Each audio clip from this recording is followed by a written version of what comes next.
শরিয়া ভিত্তিক ব্যাংকিং থেকে কি মুখ ফিরিয়ে নিচ্ছেন গ্রাহকেরা?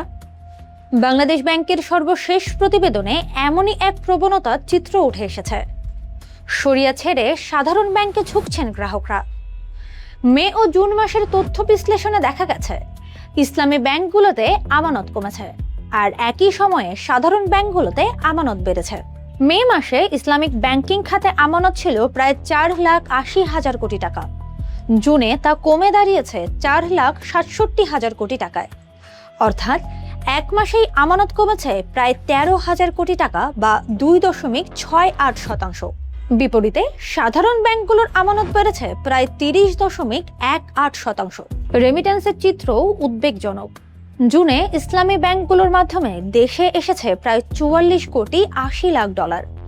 মে মাসে যা ছিল 65 কোটি 70 লাখ ডলার, অর্থাৎ এক মাসে কমেছে প্রায় 32%। এক বছরের ব্যবধানেও রেমিটেন্স কমেছে 26.77%।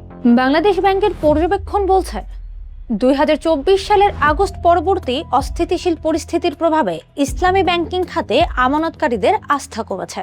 ফলে কেউ কেউ সাধারণ ব্যাংকের দিকে ঝুঁকছেন।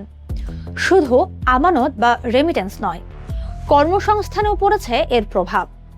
এক বছরে ইসলামিক ব্যাংকিং খাতে কর্মী কমেছে 3,484 জন।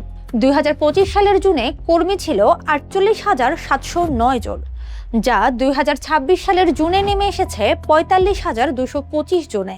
তবে ডিজিটালাইজেশন ও অটোমেশনের পাশাপাশি ব্যাংকগুলোর অভ্যন্তরীণ অস্থিতিশীলতা ও ব্যবস্থাপনাকেও এর কারণ হিসেবে দেখছে কেন্দ্রীয় ব্যাংক। এখন বড় প্রশ্ন, আস্থার এই সংকট কাটিয়ে ইসলামী ব্যাংকিংয়ে আবারও গ্রাহকের আস্থা ফেরানো যাবে কিভাবে?